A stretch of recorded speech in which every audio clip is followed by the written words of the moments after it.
Okay, hello, new and returning followers. This is Wellness Wednesday. I'm Jamie Korf. I'm an editor for Minneapolis.St.Paul magazine, and I am also the host of this recurring series. After today, we only have one more session on the books. So I hope that looking back kind of in retrospect, the hot topics and the guests that we've featured from the Northwestern Health Sciences ranks, we've brought you sort of we've imparted valuable take-home knowledge for you that you've been able to trial out or explore or consider or just simply start a conversation about with your friends and family. That's what it's all about. The combined talent of these experts leave behind a massive body of work that you can actually access at any time in real time. You can go to YouTube, type in MSP Mag. You'll be met with our channel, and you'll see the series that started in March, I believe, of 2021, and it's been going monthly ever since. So there's quite a trail there. And then if you navigate over to the health and fitness subsection on our website, which is mspmag.com, you'll see the blog posts that we've done in partnership over the last 5 years. We've touched on integrative healing for trauma to holistic nutrition advice and, incorporating Chinese herbs into your sleep routine. And very few stones have actually just gone unturned over the years. And while we've touched on acupuncture in our blog posts and in discussion here, we've never, to our surprise, really singularly focused on acupuncture as its own entity. We haven't really done a major deep dive on some of the foundational principles and aspects of it, like walking you through the anatomy of acupuncture points, the meridians or energy channels that we have and the purposes that they serve. And sort of the catch-all badge that acupuncture wears for a variety of illnesses and issues. So that is what we have on tap today, and I'm super stoked about it. We just want to show you guys that acupuncture isn't some type of luxe service. It's the real deal for a ton of legitimate things and for most people, most populations, so much so that it contains or continues to gain coverage for in insurance plans, and it has a growing presence on major hospital floors. I actually caught a stat earlier today that the acupuncture market valuation will be worth $151 billion by 2030, which, goes to show that it's not some type of fad. It's not considered woo-woo anymore. It's an ancient practice that originated forever ago, feels like the beginning of time. I think it's 100 BC in China. I'll have my expert fact check me on that. And it continues to prove its effectiveness today. And so who better to speak to these points than the Minnesota Twins' official acupuncturist. I'm really delighted to bring on Nikki Vanacek. She is the founder and the owner of East West Acupuncture Clinic. It's based out of Excelsior. She's a graduate of Northwestern. She serves on their board of trustees, and she's also studied at a top-ranked medical college in China. So she is very legit. She's been a major educator for elite sports teams like the Twins when it comes to the importance of whole body health. But before we bring her on, really quick, I know we have a lot to cover. I want to drop a quick note that the series would not be possible without our sponsor, Northwestern Health Sciences University. Our long-standing partnership, brings about, like I mentioned, 2 blog posts a month where we center on various natural health topics. But there's just so many thought leaders at the helm of the school, and they're right in our own backyard, which is such a treasure. They teach chiropractic care, Chinese medicine, acupuncture, and there's much more where that came from. And they have an on-site clinic open to the public where you can receive these services. I highly recommend it. Personally, I've received cupping there. I got Chinese herbs there when I was pregnant and I was having sleep problems. And the staff and the quality of service has just been nothing short of exceptional. So I'll shout their name from the rooftops forever. And I truly mean that. Okay, so 1208. Nikki, feel free to turn your camera on so we can see your smiling face. There she is. Hi, Nikki. Hello, good afternoon. I feel like I've had too much caffeine. I love it. All right. I know, like I just mentioned, I prefaced that we have a lot to cover in this hour. We actually have some really great, thoughtful questions from people when they registered for this session that we want to also make sure that we incorporate along the way. And I just want you to feel like you had the ability to dispense all the tips and insights that you plan in preparation of today. So we want to leave very little on the cutting room floor. Perfect. I'm ready. I want the followers to know that you can chime in at any point with your questions, or if you want us to, or you want Nikki to sort of elaborate on something or expound on something further, just pop a note. We want this to feel conversational. That's our everlasting goal for this series, is to make it feel like it's a running dialogue with us and you. So with that, Nikki, I'm going to start with my first question for you, and that is going back to the basics of acupuncture. Because, like I said, we've never singularly focused on it. People get it, but let's just talk about a little bit of its background, just to sort of set the tone for the session. Can you share with us where it originates from? I think I had said 100 BC in China, but I don't know if that's right. And when do you feel like American culture started to kind of integrate it into their teachings? Like, when did it start to become a little bit more mainstream and accepted? Yes, you're right. Acupuncture, traditional Chinese acupuncture originated in China over 4,000 years ago. And it was brought into the Western culture a little over 100 years ago. There's studies that show that when they were just starting to learn how to do surgery, acupuncture was incorporated into surgery. I would say probably within the last 20 years, 20 to 30 years, acupuncture has become, in a sense, what we would maybe call a little more mainstream. However, in the last, probably that I have noticed in the last 6 years, has it really become more conversational. Western healthcare providers are more open to understanding what acupuncture is and how it helps collaborate with Western healthcare and other different medicines for the benefit of the patient. So it's been around for thousands of years. We incorporated it into our Western culture probably about 50 years ago, but really started to hit mainstream within the last decade. So, Nikki, when you say that they incorporated it into surgery, they as in American hospitals, is that what you mean by that? Actually, it was European. It was in the UK, but they, still Western health, still our Western culture.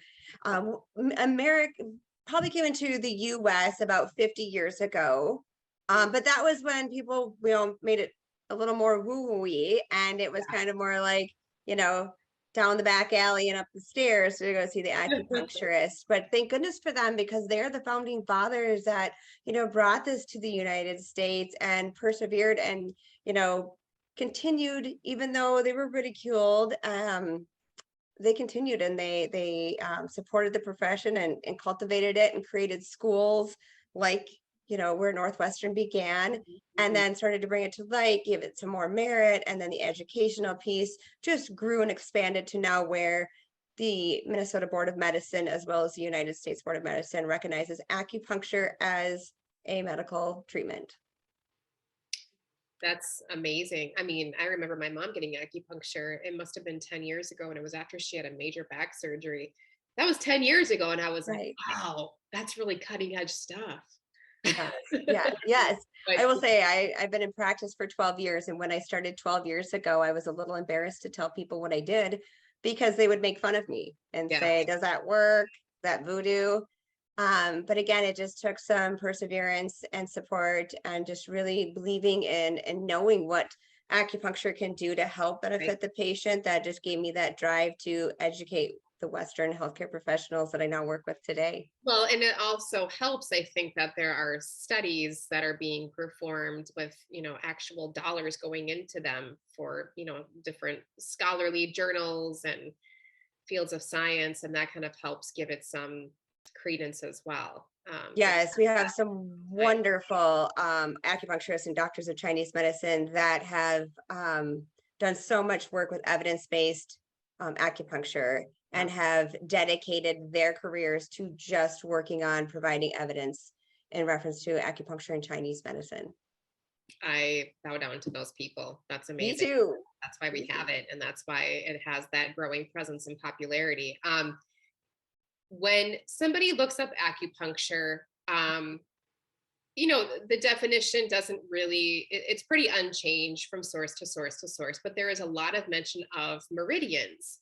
And that just got me thinking, can you share with us, Nikki, what exactly meridians are and what is sort of their purpose? How do they serve us, and how are they conducive to the service of acupuncture? Absolutely. We have a slide that we can show for visual purposes for while I explain this. So if we want to put that slide up, I'll go ahead and explain this. So our body has 14 meridians, and each meridian governs over specific areas of the body. Meridians are, at this point, we do not have evidence that meridians are tangible or a part of our body. So if you think of the meridian system as like longitude and latitude that overlays the world, helps get planes, trains, and ships where they need to go. Same concept. So the 14 meridians have specific areas they govern. So meridians govern over the specific local function. That same meridian then is also in charge of a specific organ function. Meridians are in charge of neurological functions. Meridians work together. They're antagonistic to each other. Meridians govern over seasons, times of day, tastes, emotions. So anything that can impact our health, whether it's environmentally or physiologically, there's a meridian in charge of making sure that function works appropriately for homeostasis and good health. If you think about, again, the meridians as a highway system, and the chi that goes through the meridians, which is more of the current, like the current of the ocean that helps with providing balance in life, the chi is the traffic. So what happens is when we have illness or disease or injury, there's a traffic jam that happens within that meridian that then causes the dysfunction. So then the acupuncture points are informational points of reference that help tell the body how to heal. So there's specific acupuncture points that we will use if someone comes in and says, my digestion's slow, I get migraines, I'm kind of crabby, my big toe hurts, and for some reason my fingernails don't grow. Those specific symptoms relate to specific meridians. We will use acupuncture points to help with all of those symptoms in one treatment. So we want to get the traffic flowing. We want to make sure that meridians are working together, because if we just focus on one symptom, like digestion, and not the other symptoms, and we don't wrap it into whole body health, the possibility of the issue resolving but reoccurring is high. Got it. And my question for you, sort of a follow-up, and this is very much a layman question, Nikki, but meridians, can those only be I know you said that they're not like considered or touted as a tangible thing, but can that only be accessed through one of the acupuncture points? Those channels? Yes.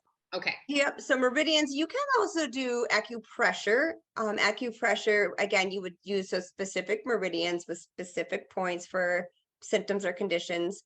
Acupressure is lovely. It just isn't as sustainable as acupuncture. Okay.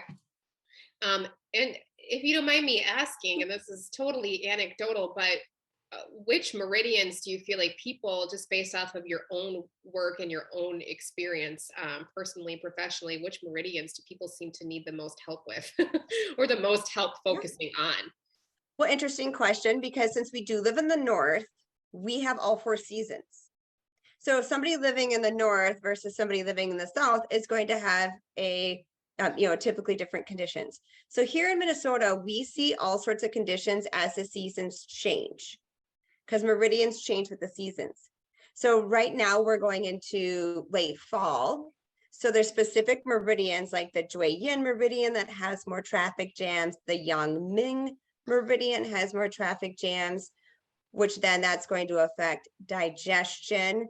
There's more people coming in with vertigo, more people coming in with irritability, more people coming in with the beginning symptoms of colds and coughs that are non-resolving, more heartburn, because here in the north, those meridians, the Jue Yin, the Yang Ming, and the Xiaoyang, start to become slower as we go into fall and winter.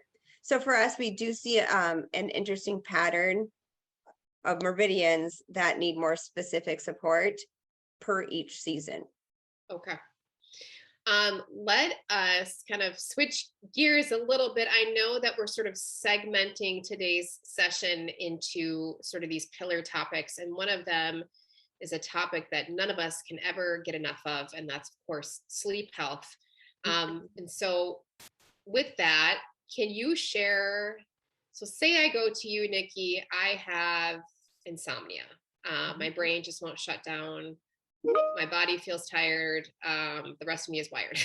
Yeah. And I start seeing you, and I know this is very individual, and it can, there's a lot of gray matter here, and we don't really want to, give people any definitives that are watching this. I totally get that, and I want to put that disclaimer out there. But say I go to you, how long does, that's not going to resolve itself within one session, right? Like I might start to feel the effects of it, but in order for it to get better or to improve, that probably needs to be some type of a series with you, right? Correct. And each person's sleep issues are different. If people, what we do when they come in, we have a quick conversation in reference to what does their sleep look like. In Chinese medicine, part of our diagnostic tool that we use is we look at your tongue. So your tongue will give us information in reference to how the yin and the yang of the body are converging in with each other. So for instance, if someone comes in with a busy mind, they get warm, that kind of thing that interrupts their sleep. We typically have our patients come in once or twice a week for the first 2 to 3 weeks. And then we reassess what changes they've noticed. We will sometimes also add in herbal formulas, again, kind of depending on what's going on with the patient and why their sleep is dysfunction. Because everybody's sleep, though may seem similar, our bodies are also very different, because we will work with the meridians that govern over sleep, because specific meridians govern over times of day. So if someone falls asleep easily, but then wakes up between 1 and 3 a.m., that is a specific meridian that is deficient, and we need to help support that meridian, and then also give support to the meridians that are not supporting your sleep as well. So we'd work with adrenal glands, help to decrease some of that cortisol spikes you might be having that's causing that busy mind. But then we'd also ask you about how do you feel during the day between 1 and 3, because that's when those meridians are being basically, in a sense, causing the imbalance. So there's a few different variables in reference to sleep, though acupuncture and herbs is phenomenal for healing, repairing, and sustainable sleep. That's the dream. Yes, yes. No pun intended, that's what we all want. Supportive sleep, time and time again, not just one fluke good day or good morning in an otherwise sleepless, sluggish week. But it takes work, and it's not an overnight fix, and it takes commitment. But also, there are circumstances that are kind of being thrown at us, and I want to make sure I touch on this question from one of our followers. She had mentioned that she had a very close loss occurred I'm assuming it's this year. She says the end of July, and in so many ways she seems out of sync. And she has trouble falling asleep. So I'm guessing staying asleep might not be as much of an issue, but falling asleep factors into that. And that really piqued my interest, because we did a post, Nikki, a couple years ago on the Chinese medicine body clock, which is what you're touching on. And I had issues experiencing close loss where it was after I had lost my brother. I was waking up every night it was just a weird, arbitrary time, 3:27. Oh, And I talked to my acupuncturist at the time, who told me that it was the effects of grief. And obviously, that impacts your sleep, because something about the hours of 1 to 3 a.m., Nikki, is that like our respiratory, or is that like when our lungs are supposed to be kind of optimal, or right? And so maybe not breathing well enough. mhm. I don't know. What do you have to say for this person? That's So what happens, and I'm sorry for their loss, and I wish you well and send you lots of healing vibes within that. Um, what happens is when we have loss, we all grieve differently, and emotions can cause either the chi of the body to go faster or slower. So what's more likely happening as this follower begins to fall asleep, the traffic in that specific meridian, that chi in the meridian that helps us to fall asleep, speeds up. Therefore, then unable to fall asleep, more likely probably busy mind, possible palpitations, feeling heat, because that meridian is just, it's not balanced. Then what happens is that causes an imbalance of another meridian that governs over grief. So you have the meridian that helps you to fall asleep, which supports the adrenal glands, which supports pituitary to release melatonin. If that meridian is not strong, or the chi is not flowing appropriately, then our mind will get busy and start creating some other activity within our body that will then start spiking cortisol levels, which then we can't fall asleep. So by helping to support the grieving process, support the body through the grieving process so that it doesn't impact the body physiologically, we would work with a couple different meridians and herbs to help decrease the busy mind, support the ability to fall asleep, and then also just help so that as she goes through the grieving process, as we all know, there's many different phases, it doesn't impact her physical health. So she's able to move through this a little more balanced, and come out and be able to process through what she's going through, without any detriment to her sleep.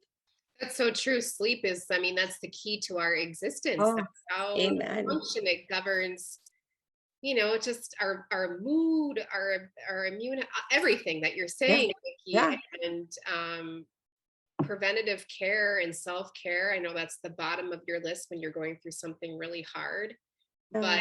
but um, getting foundational rest is really going to sort of help you navigate a very unpredictable journey like that. Like, it can only be a crutch for you. So Yes, and sleep is one of the most important things to help prevent different diseases, brain diseases as we get older. Our brain mm, needs to rest. It needs to, in a sense, be zambonied so that when we wake up in the morning, the nice fresh ice and the puck can slide without any I like disruptions that. in a sense. So sleep is one of the most important aspects of our health in day-to-day life, but also in prevention of some serious illnesses and Yeah, that's so diseases. true. Thanks for working that in. There's a lot of, it can be seen as fear mongering, but it's also just, it's good to be informed. There's Yeah. information, Well, there's and studies there's out there about it, yeah, impacting your yeah, brain health and that leading to yeah, different degenerative diseases. right. And just to help everybody know that we can prevent that there is Right. something that we can do naturally to help so that, we are living with whole body health from today until, 50 years from now. Right. We're going to segue shortly here to the Mhm. next pillar topic. So if Yeah. any of our followers have any questions related to sleep health, now is kind of the time to submit that, and we'll get into our conversation.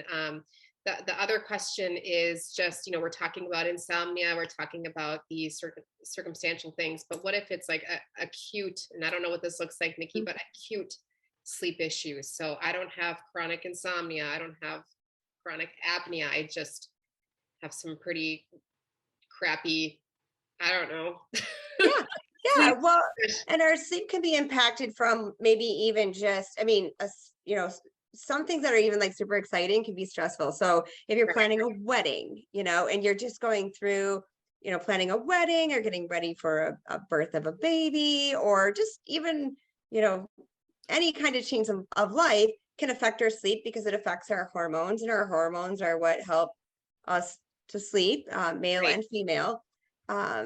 So what we can do then is we just have that quick conversation about, like, what does your sleep look like? What does life look like for you? Mm. And then do a nice, usually like 4 treatments will help kind of rebalance, reboot the Okay. body, just so that then the traffic, again, the chi is flowing appropriately, and then sleep patterns are usually restored pretty Great. quickly. Thank you. That was a good real life example to sort of dig me out of Yeah. whatever hole I was falling into with that question.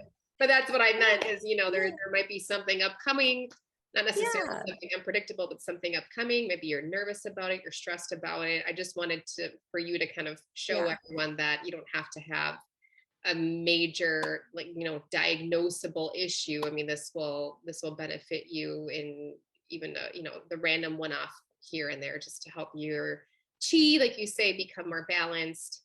And this is interconnected immunity. I want to talk about that, Nikki, especially with you saying that our chi does get more sluggish and slower to work when the temps drop, and that's what's happening right now. Yes. With it being, I think it read 27 degrees outside on my phone this morning, and I thought that's nice. Not ready for that mentally, but the weather doesn't care. So with sort of us transitioning into the seasons, our bodies adapting, maybe being a little bit slower when things are cold and dry. Can you share about sort of the immunity, like the effects of acupuncture when it comes to, like, does it actually increase the amount of immune cells in our bodies? Yes. So we do have patients that will come in that used to get like chronic, bronchitis or pneumonia or things like that, that they were like they were susceptible to. So they come in, and we have specific protocol treatments that we use to help support the immune system. So our immune system is made up of many different functions in our body, but from a Chinese medical standpoint, we work with the Wei Qi. So the Wei Qi is our defense qi. There's 3 different levels of qi in our body, and the Wei Qi is the qi that is outside of our body. Like if you've ever gone to the grocery store and you tried to open up the door and you got that shock, that's the Wei Qi. That's the kinetic qi that kind of, is outside of our body. So we support that with specific acupuncture points and meridians. So we support the lungs. We want to help support any kind of immunity that, 70% of our immune system is produced within our small intestines. So we work with the lung health, we work with immunity, we work with Wei Qi, we work with digestion. And within that digestion aspect of it, we have food therapy, which is a little bit different than Western nutrition. And Chinese food therapy, we say to our patients as we go into fall, eat warm foods. Try to stay away from anything cold or raw, because if you think of our immune system like a raging campfire, right? So if we have a raging strong campfire and any kind of illness, disease, or invader comes to the campfire, it can be burned up and dispersed out and doesn't affect our body. If we're eating cold foods or raw foods or smoothies during winter, what happens is that campfire becomes like it has wet leaves on it, very smoldering, not very strong. So if there's any illness or disease or evaders, our immune system isn't able to burn it up and get rid of it. It kind of becomes dormant and stagnant. And then the invaders or the different things that we can catch will then just fester within our body. So from a immune standpoint, we work with the meridians that govern over the body functions, governs over the Wei Qi, but it's really also important that we have those conversations about food therapy and what that looks like from the Chinese medical standpoint. So, because I have an all or nothing perspective on things, because that's how Most of us do. sucks, but it is what it is. What do you have to say about, so you said that warm foods, good, raw cold foods, not so good. I know that having some raw cold food in my diet isn't going to necessarily be a deal breaker, Right. but what do you sort of suggest? Just, I mean, and I know this, again, this is individual health. It's Yeah. very Yeah. individualized, but what do you recommend, Nikki, for people that want to stave off illness and they just want to make sure that their defenses are intact as much as possible? What does that diet sort of look like? I would say if people do have a desire for cold foods or items or things like that, then we'd want to limit that. And I would eat those, before dinner. So I would have them for lunch or breakfast. So anything after 4 p.m., you want to keep warm because your body's chi, your body's immune system, and your body's physiological systems start to slow way down after 4 p.m., especially in the winter. If you think about, as the sun goes down, so does our immune system, so does our chi, and so does our digestive function. So we don't want to overtax our body with cold foods after 4. And that will be very helpful, as well as keeping your neck warm is Mm, very important, because in Chinese medicine, 2 of the most important points that help with head and respiratory health are behind the neck. And mm, always keep your feet covered. mm. Keep your feet warm because, again, as we walk, Chinese medicine, we believe that there's different things that can come up through the ground, not in your house, but just in reference if you're walking outside. So you want to keep your feet warm and dry. It will definitely help keep the immune system strong. Wow, I've never heard this before. This is awesome. I wish I would have known this last year before I was beleaguered with every illness known to man, because it was my, well, now toddler's first year in daycare. We were Oh, weeks. And we did everything we could, popped vitamins, tried to eat healthy whole foods. And I mean, I guess it just kind of had to do its thing and run its course. absolutely. Absolutely. It's good to know. So keep your neck warm, your feet warm, and try to stray away from any sort of cold food items. Um, which that just gives me more reason to eat pasta for dinner. Yeah, exactly.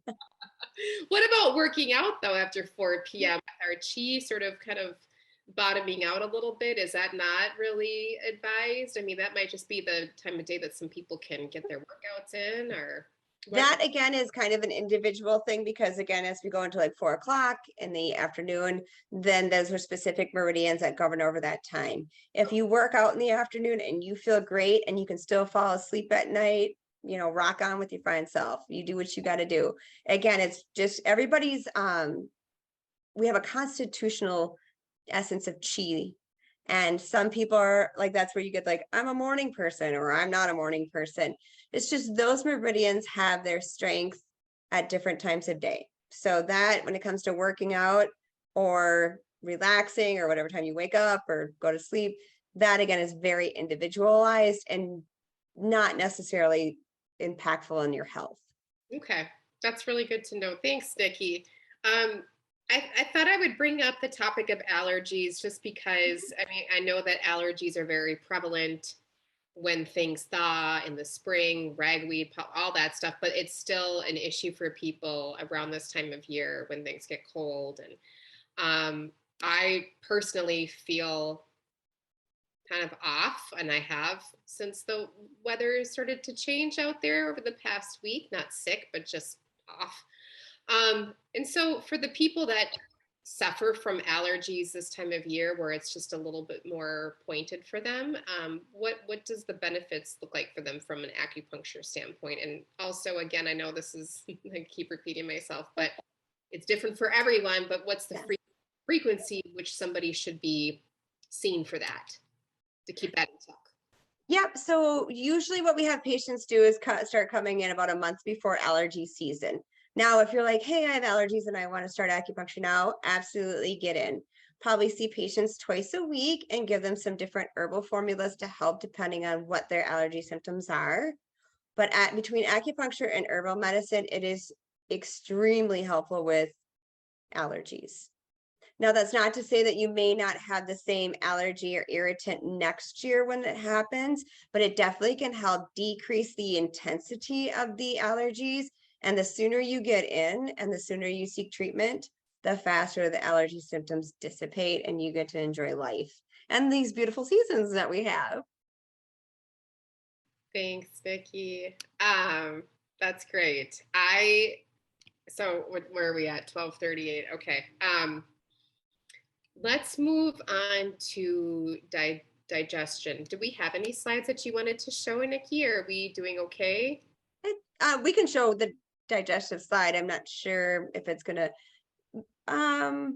We don't have to. It's totally. yeah, I don't think it's not that relative. It's just a, Well, I was just say that Chinese medicine, you're talking a lot about qi, which I love, and it talks about how our digestion converts food into qi in mhm. blood. And so, what can make qi go stagnant in our digestive system? Can you talk about that a little bit? Yes. So our gut is our second brain. So we've all probably heard the analogy of, I was so excited, I felt butterflies, brain gut connection, or I was so nervous I was going to throw up, gut brain connection. So our digestion is so connected to our brain and our emotions.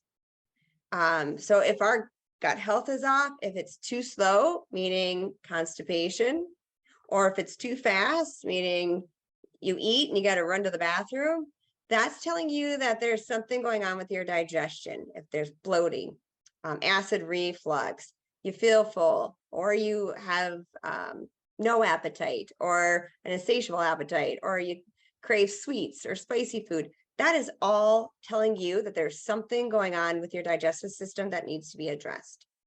So within acupuncture, there's different meridians that will govern over different functions. So the stomach function, large intestine, small intestine, liver, gallbladder, pancreas, all that stuff, there's just specific meridians that govern over that. So what it comes down to, though, is this again is about whole body health. This again, we're going to ask our patients, how's your mood? How's your sleep? How's, your exercise? What kind of foods are you eating? Because that's all going to play a role into your gut health, your brain health, and it's going to really play a role in our mood, because our food is what nourishes us. Our food is our fuel. So if we have a desire for the taste of, if we have like a sweet tooth and you crave sweets, that's because then a specific meridian is weak. Now you're more susceptible to anxiety, palpitation, worry, ruminating thoughts, feeling of overwhelmed. And that all goes back to gut. So by helping support that meridian, we help to decrease the desire for sweets, decrease the feeling of anxiety, decrease the feeling of being overwhelmed or having busy mind, which then improves our life, improves our quality of life, improves our day. And that can all stem from a dysfunction of the gut. That has me thinking about when I tried acupuncture for the first time, digestion was, one of my weak points that I needed improvement on. And I remember the needles being inserted in my stomach, making audible sounds. Oh, yes. Yeah. That like, oh my God, something is happening. For sure, for sure. I think is interesting is if you've never done acupuncture before, you would think that the needles would go into these given problem areas, but it doesn't work like that, right, Nikki? Like I remember the needle, I don't remember, the needles were, well, they were everywhere, but if it was, there was something connected to the big toe or the foot. Yep. There's a major acupuncture point, and I'm forgetting the name of it. But I feel like it's like this catch-all that helps with a variety of different things. But yeah, that's right? Like yes. Yep. So the main point for the large intestine is in our hand. Main point for the stomach is below our knee. Got it. Main point for liver, gallbladder health is by our big toe. And those are major aspects of our digestive system. And then we do maybe some local points, but those again are specific acupuncture points that govern over whatever dysfunction. So if we have patients that have colitis or have irritable bowel syndrome or has constipation, the point selection is going to be a little bit different for those different conditions, as the herbal formulas will be different as well. Because if we have digestive dysfunction and we go and we take a bunch of over-the-counter stuff and we're like, oh, I've been taking it for years, it's because we haven't been able to restore homeostasis or health to the gut. We're just trying to put a Band-Aid on it. Where acupuncture and herbs actually help improve the health. It heals and recovers the digestive system, which is amazing. We have patients that have had diverticulitis, and now they're healed. They don't have any symptoms. Of course, they have to pay attention to what they eat. Yeah. However, they no longer live in that, heart-wrenching pain that affected their day-to-day life. Yeah. And they didn't have to take any medications. And not that we're against medication. It's just that there's something that we can provide the body to heal on its own and it's sustainable. Let's do that. That's what it's all about. Yeah. Wow. I need to let my mom know that because she has diverticulitis. Oh, absolutely. I've never explored that for her. And she does live in fear of something she eats will set it off because it is really, really intense, debilitating pain. So Oh, it's horrible. It's awful. is an option for her. And it sounds like acupuncture and herbs are kind of a package deal, right? When it comes to getting to the real root of someone's issue. Maybe it's recurring, maybe it's chronic. Would you? Yes, typically, because what we want to do, and if you can think of herbs, herbs are always a little leery for some people because they're like, what's in it? It's all natural. So it's anything from like berries and twigs and flowers and barks and roots and that kind of thing. If we have a patient who comes in, they're like, I absolutely don't want herbs. And obviously, depending on what kind of, if they're on any pharmaceutical medications, then we always do, a research and contraindication match up with their pharmaceutical medications. If they're on more than 3, we typically don't add herbs because then you got too many cooks in the kitchen. So I would say for the most part, probably about 80% of our patients are on herbal formulas. And you could think of herbal formulas as vitamins, supplements, calcium, magnesium. We use all of those minerals all day long just to function. So the herbal formulas are the same. We need those herbs. We need that support to be able to function. The caveat to that is we'll have patients that, have hives and they unexplained hives and they're itching and it's terrible. And it might be something to do with their gut health. That's a herbal formula they wouldn't have to be on forever. We'd wait till the condition resolves, homeostasis to return to the digestive system. And then we would say, all right, you're good. You don't need them anymore. I was on mute. Sorry. I just wanted to leave you there for a second. And it's probably a good time to also just remind people that you can purchase Chinese herbs. They're advertised in various places, but you don't want to do that. Like you for sure want to make sure that you are conferring with your practitioner, and Northwestern has the largest herbal dispensary in the entire Midwest, and all of those medicines and brands and formulas have been extremely vetted. Right, Nikki? Is that something that Yes, and that is, you can purchase herbs in all different areas. It's the, we have patients that will come in and say, oh, I'm taking this, but that herbal formula really actually is making their symptoms worse. So you do want to make sure you do a consultation with somebody with a Chinese medical license. And Northwestern, that's where we get all of our herbs and they customize our herbal formulas. I was just talking with Marley today at the pharmacy, who she's going to make me a topical so I can give it to one of my athletes so that he can work on some shoulder pain that he's got going on when he's not seeing me, because we want to help support the body because we're still moving, we're still functioning. You can't, people are going to come for acupuncture every single day. So we need to help support the balance of those meridians when patients aren't with us. But you do want to make sure that you have the right formula for you and that you do have somebody walking you through that and monitoring, what changes you're noticing. So you may need to shift different herbal formulas. You may need to then say, okay, hey, we're going to change the dosage. It's not something that I would offer people just kind of willy-nilly it and order something offline. Yeah. And that's why, I mean, that just goes to show how important it is to be transparent with your provider about Yeah. what you're taking. So, in case there is some sort of incompatible reaction when you work herbs into your routine or whatnot. That's why they even ask you, what vitamins are you taking, even if it's, your typical over the counter vitamin D supplement. Like that's all very integral information.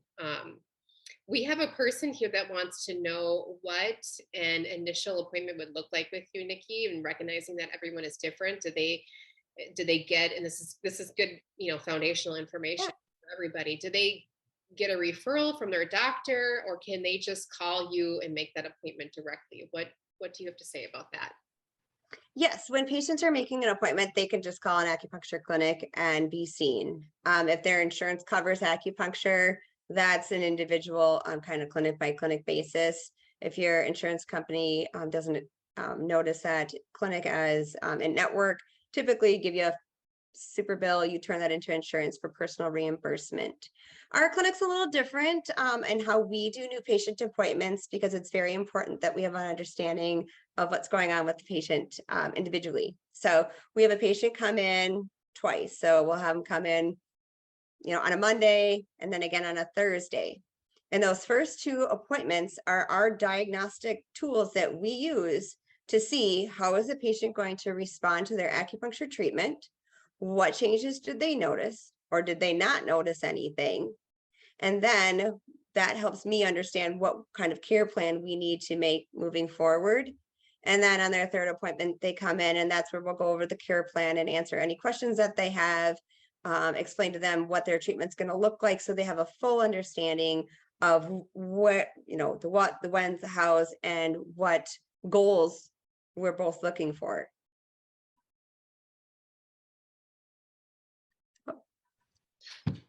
Sorry.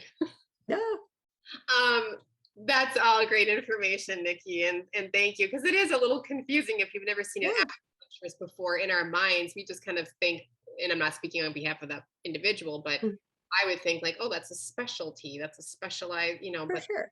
not necessarily the case. And it's just really important to find, someone who's licensed and ensuring that they're in network too. And it does seem like acupuncture has gotten more recognized from a medical standpoint from most, or not most, but many insurers. I was able to get my session covered when I was pregnant. And not all clinics are able to get into networks with insurance companies. So if patients do get to a clinic and it is private pay out of pocket, most clinics are very happy to work with the patient. And nowadays, an acupuncture session is pretty affordable. Like at our clinic, we have treatments available that we call private treatments, but we also offer community style acupuncture, which is 30 minutes, it's $40.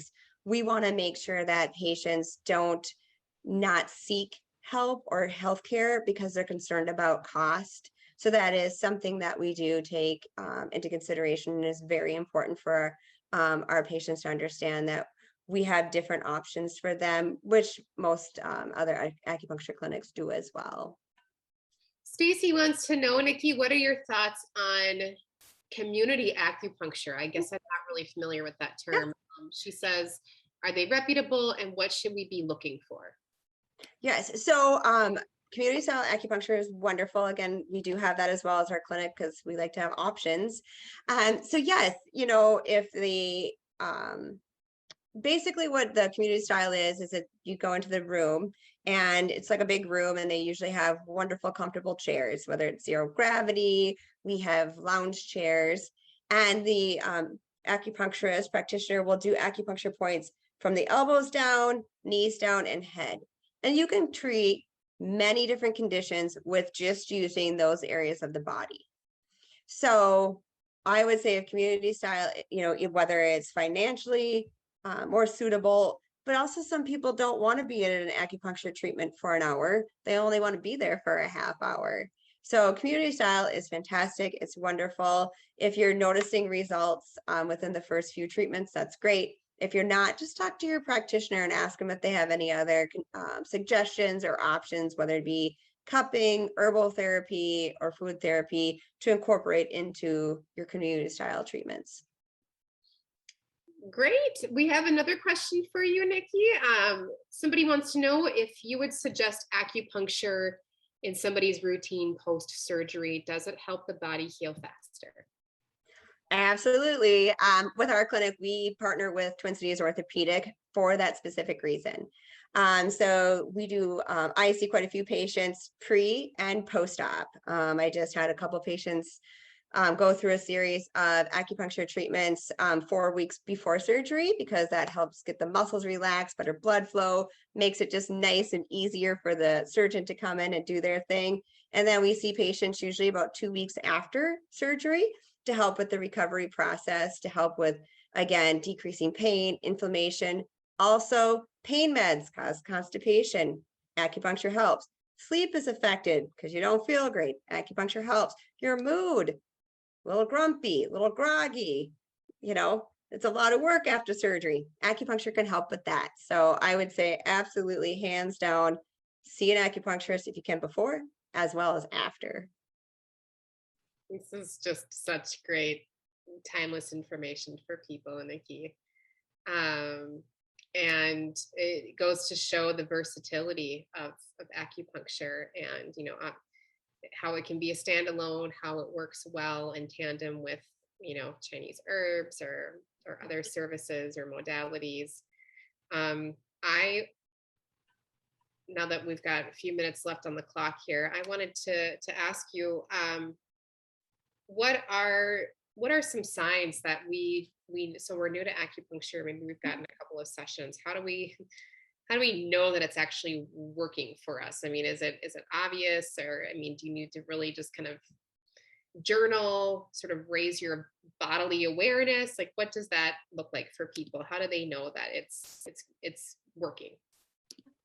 So what we tell our patients is, without a doubt, you're going to have to be a little more body aware, which we all really do need to be a little more body aware, because I think we're just kind of taught in our culture, oh, it's my normal back pain, or, oh, I just never slept, or my normal monthly migraine.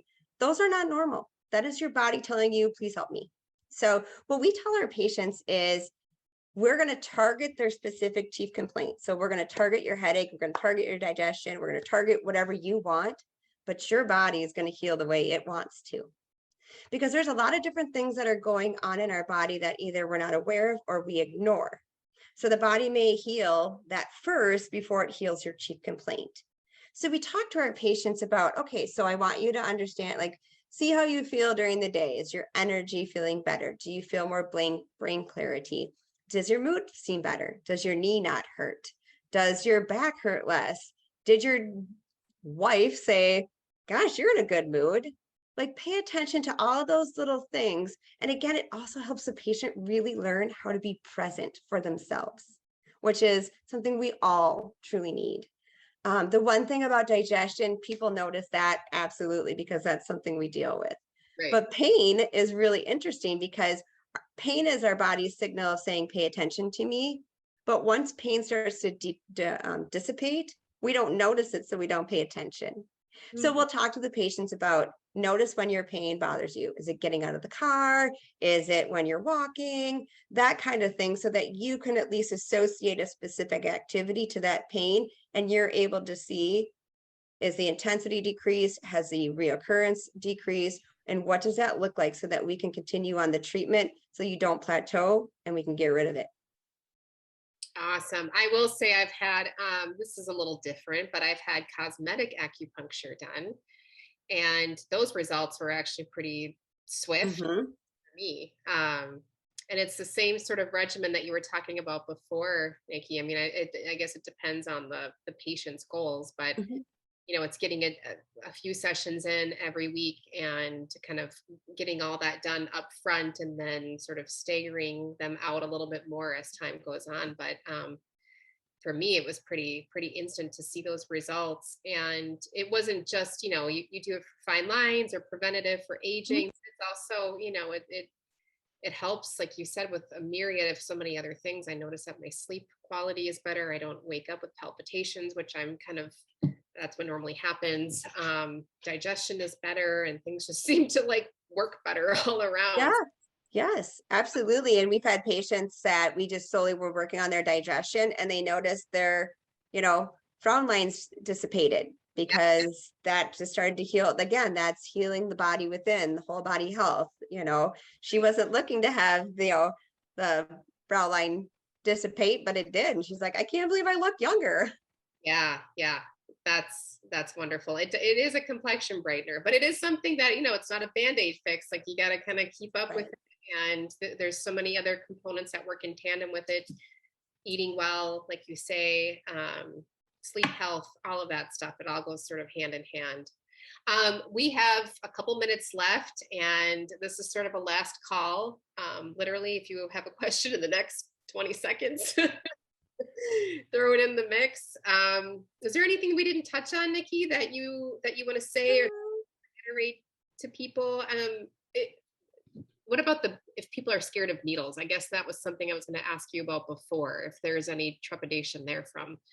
I would say, sure. I mean, nobody likes needles. I mean, I go to the dentist, don't get Novocaine because I'm afraid of needles. But your acupuncturist, who you see, and again, everybody's different. The insertion of the needle should be minimal. I would say 98% of our patients fall asleep because it is that relaxing. We have patients that are, very nervous when it comes to acupuncture. However, after their first couple of sessions, that dissipates and the body realizes like, oh, this is my time where I get to relax and chill and zen out. So that trepidation and that kind of fight or flight response dissipates. If we do have a patient who's like, I'm so afraid of needles, we will definitely work with them and figure out what is a better treatment plan for them, whether it be tuning forks, whether it be ear seeds, maybe just herbal medicine or food therapy. We're happy to work with the patient wherever they're at. Somebody wanted to know the name of the Bloomington on-site clinic. That's just Bloomington, the Bloomington Clinic, if you type in Northwestern Health Sciences University. And then Nikki's clinic, East West, it looks like we put some information in the chat box. East West Acupuncture, that's located in Excelsior, and she so generously provided her information. So if you guys have questions, you can do that. You can reach out to her there. Absolutely. We'd be happy to help anybody with any questions, or if you're, not in the area and you're looking for another acupuncturist, we're happy to figure out what's closest to you and in your area. Awesome. Thank you so much for thank you today, Nikki. The twins are just, they're so lucky to have you. You just have such good energy about you, and I feel like you presented the topic in a way that just feels accessible to people, and that's kind of the whole goal of this series. So absolutely. Thank you for having me. It was my pleasure. Absolutely. And this session is recorded. It's archived on our YouTube. So if there's something that Nikki said earlier and you didn't quite catch it and you want to know more, just go to youtube.com/MSPmag. I think that's the URL. You just type MSP Mag in the search bar, you'll find us. Mm-hmm. And we're going to do another Wellness Wednesday. We've got one more left in the year. It's probably going to take place next month. We don't have a topic solidified, but we'll let you guys know as soon as we know. So thanks again, Nikki. Thanks, everyone. Thank you. Have a great rest of your day. You too. Take care. Stay warm. You too. Bye-bye.